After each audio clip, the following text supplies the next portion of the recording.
Olá a todos, hoje vamos falar sobre a segunda sessão deste curso introdutório sobre captação de recursos. Queremos falar sobre um tema bastante importante, que é entender qual é a importância dos métodos de pagamento no mundo da captação de recursos. E bem, vou comentar um pouquinho sobre isso também, sobre os temas, sobre os tipos de doações que existem. Então, primeiro, não se esqueçam que, como Afro, somos uma plataforma de captação de recursos. Tentamos ou queremos que, de alguma forma, vocês se fortaleçam aprendendo quais são os países de captação de recursos, de modo que possam ter sucesso em suas organizações. Partindo do princípio de que muitas organizações na América Latina, em diversos países, são muito bem-sucedidas nesse processo de arrecadar recursos para suas causas sociais, e queremos que isso aconteça com vocês, que vocês aprendam sobre captação de recursos para que, aplicados em suas organizações, possam conseguir recursos que lhes permitam ser mais estáveis financeiramente e aumentar seu impacto. Então, bem, entrando um pouco no assunto, falando sobre os tipos de doações, é importante lembrar que queremos ou buscamos que haja, pelo menos, doadores, que façam com que 50% da receita da sua organização venha de doadores individuais. Uma organização saudável obtém receita de instituições e doações pessoais. Entenda-se captação de recursos institucional como aquela captação que pede ajuda de empresas, governos, cooperação internacional, subsídios, todo tipo de ajuda que venha desse tipo de programas. Mas é muito importante que a organização também desenvolva a receita por doações de indivíduos. Na América Latina, 80% da receita atualmente, segundo dados do CMFI de 2021, vem de cooperação internacional, ou vem de fundações, ou vem de governos, ou vem de corporações, e apenas 20% vem de indivíduos.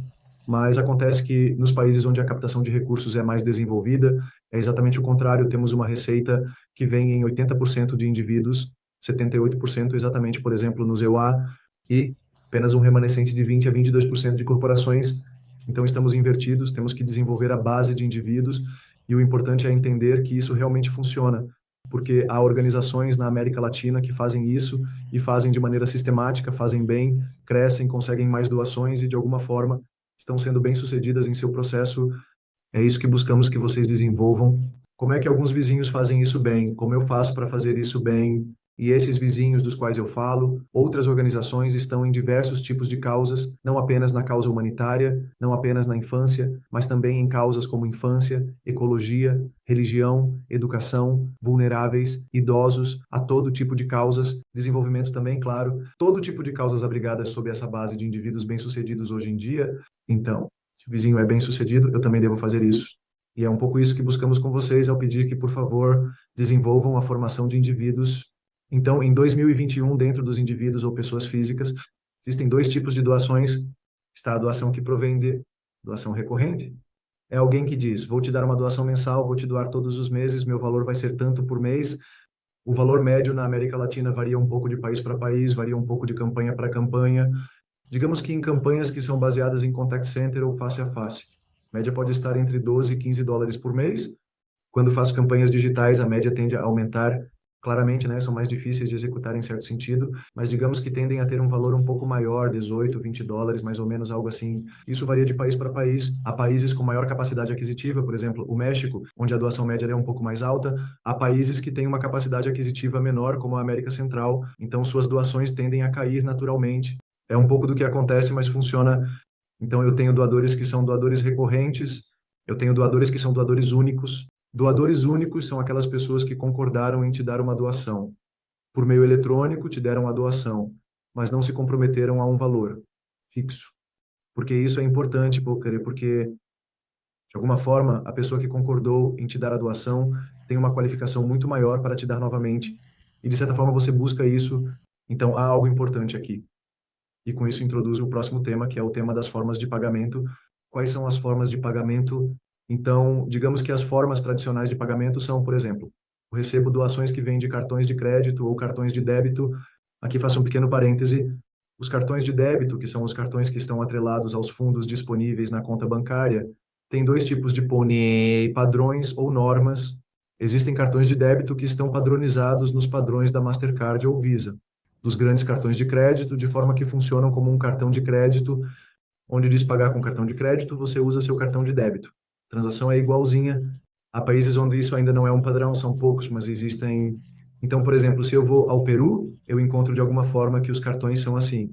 Se eu vou, por exemplo, ao Panamá, encontro o sistema-chave, alguns cartões de débito ainda não estão afiliados ao sistema Visa Mastercard. Portanto, não funcionam como um cartão de crédito, exigem intervenções especiais. Há uma vantagem estratégica quando nos países onde você está. Os cartões de débito seguem esse padrão, porque isso permite que você capture a doação como se fosse um cartão de crédito, o que facilita muito o processo. Então, você tem cartões. Tem doações baseadas em cartões de crédito e débito, e com essa pequena explicação que acabei de dar, você tem débitos em contas bancárias. Isso funciona em duas direções. Uma é os débitos em contas bancárias instantâneas, muito comuns em muitos países, como o PS na Colômbia, o Pix no Brasil, coisas desse tipo. O que acontece é que eu faço um débito e não consigo fazer uma recorrência, e eu tenho outro método de pagamento, que são débitos de contas bancárias de forma recorrente, por exemplo, no ZEUA. Na Colômbia tem outros nomes, mas também é uma opção que existe. Também é importante que eu tenha dinheiro em espécie, tenha o pagamento por carteiras digitais, tenha doações em criptomoedas, etc., etc. O que é muito importante de tudo isso que acabei de mencionar, que você deve priorizar e, em alguns casos, inclusive não querer receber doações de nenhum tipo, de método de pagamento, não importa quem te ofereça, se isso não te permitir, identificar plenamente quem te doou. Por exemplo, isso acontece na Espanha com o Visu, se eu recebo doações através de uma carteira digital, as pessoas doam muito facilmente, mas você não sabe, não tem os dados de quem doou, então às vezes é melhor dizer não, não quero que você me doe por aí, não quero abrir esse canal. Mesmo que as pessoas usem muito, prefiro te levar ou te obrigar a usar os canais onde eu posso identificar plenamente quem é o doador. Senão, não me interessa. Por quê? Porque é mais importante o nome de quem te doou do que a própria doação em si. Então, isso é um tema muito importante. A segunda coisa é que também é preciso priorizar ou dar mais relevância aquelas formas de pagamento que te geram um mecanismo através do qual você possa ter doações futuras daquela pessoa sem que ela precise te fornecer os dados de pagamento simples. Novamente, isso se chama ou é conhecido como tokenização e principalmente ocorre com cartão de débito. Então, essas são um pouco as duas coisas a ter em conta: não receber ou aceitar métodos de pagamento que não te permitem identificar os contatos, ou seja, e-mail, telefone, o mínimo.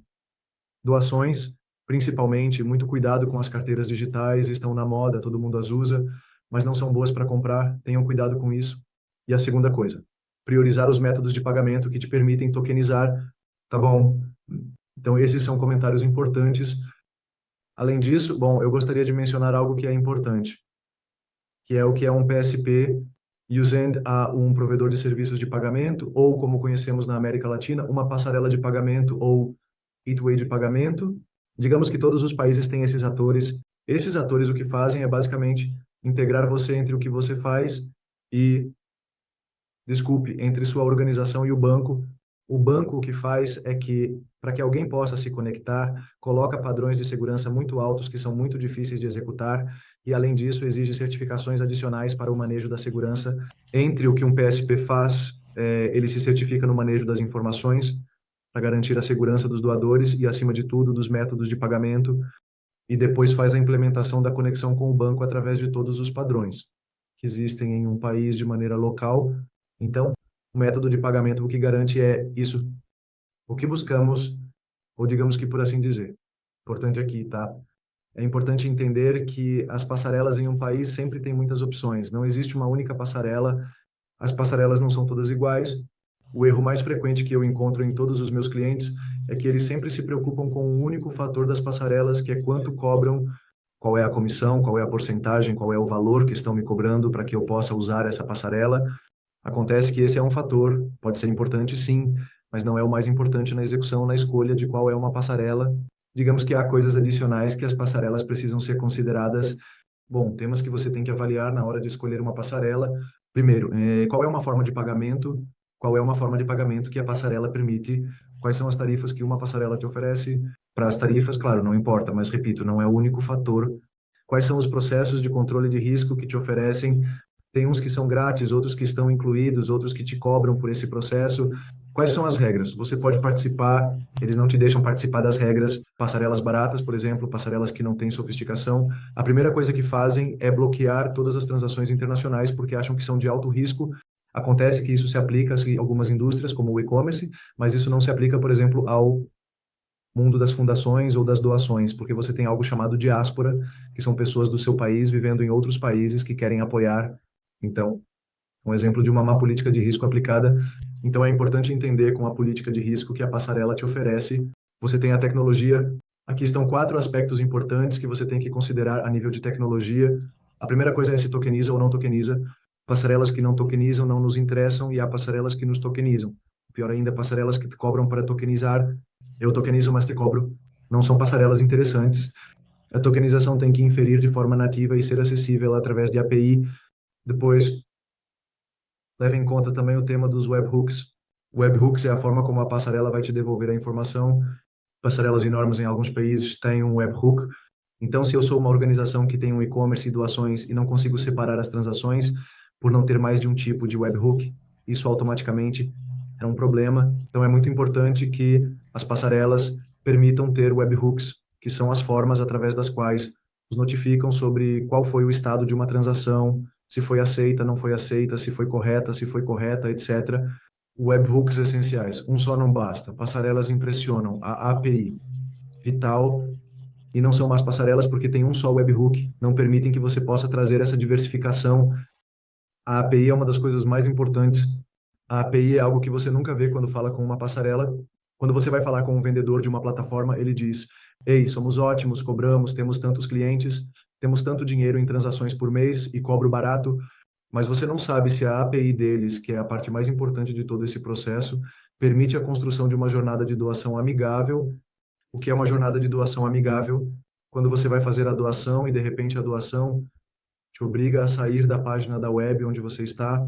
Não, você vai doar, então você tem aqui o início da doação, começa a doar, de repente o doador tem que sair da página da web para uma página da plataforma e depois voltar. Isso tem muitos problemas, não apenas a falta de amigabilidade na capacidade de doar, mas principalmente a falta de rastreabilidade. Hora de usar análises e implementar com plataformas de anúncios.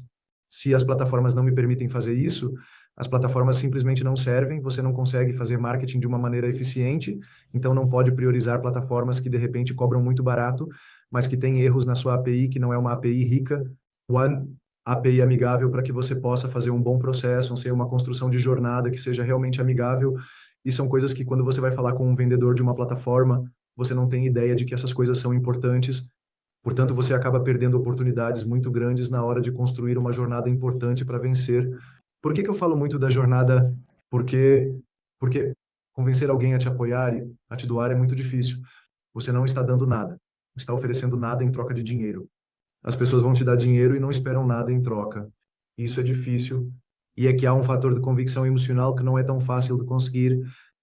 E a única forma de resolver isso é que, bem, que sua York seja amigável, tem que ser o menos difícil possível para poder receber doações. Se suas doações são difíceis de receber, você vai perder muitas oportunidades. E a plataforma de pagamentos desempenha um papel muito importante nisso. Repito, quando você vai negociar com a plataforma, isso não está em cima da mesa, isso não é evidente. E ainda mais se você não é um engenheiro, você não consegue julgar se isso vai te ajudar ou não. O que nós fazemos, nós te guiamos um pouquinho. A decisão sempre será sua sobre qual é, por assim dizer, a API que passa e a que mais te atende, mas não damos recomendações baseadas apenas em preços, mas principalmente nas funcionalidades que vão permitir que você desenvolva uma experiência de doação realmente amigável, que permita que as pessoas te apoiem de maneira fácil e eficiente e que a plataforma te permita, depois disso, fazer o relato com Rezi. Então, a escolha da plataforma é muito importante. No caso concreto da Aflo, eles nos procuram, nos dizem, nos perguntam, com muito prazer nós os assustamos, qual plataforma usar, por que usá-lo, por que não usá-la. Tentamos ser muito transparente com isso. Algo importante é que nós não cobramos comissão. Portanto, o nosso modelo de negócio não se baseia na plataforma que você escolher. Nós somos agnósticos, deixamos você trabalhar junto à plataforma, mas somos claros em te dizer com qual você tem uma vantagem e com qual não. Realmente isso é algo importante e, bem, este é um mundo onde há muitas opções, então é importante tê-las em conta. Então, bem, é como um resumo estratégico de toda a visão sobre as plataformas, porque você deve usar uma plataforma ou a outra, quais são as razões para escolher uma em vez da outra. E, de certa forma, isso te leva a essa definição, preparar. Isso é uma introdução ao mundo dos tipos de doação, das formas de pagamento e, adicionalmente, a avaliação sobre as plataformas de pagamento que você vai escolher. A seguir, vamos falar sobre as diferenças que existem entre uma plataforma de pagamentos e uma plataforma de fundraising. São coisas completamente diferentes. Vamos te explicar por quê. ter uma plataforma de pagamentos não é suficiente para que você possa ter um processo de fundraising, e muito menos um processo de fundraising digital. Você precisa ter uma plataforma de crowdfunding para fundraising e, bem, sobre isso vamos falar em seguida. Obrigado pela sua atenção a este capítulo.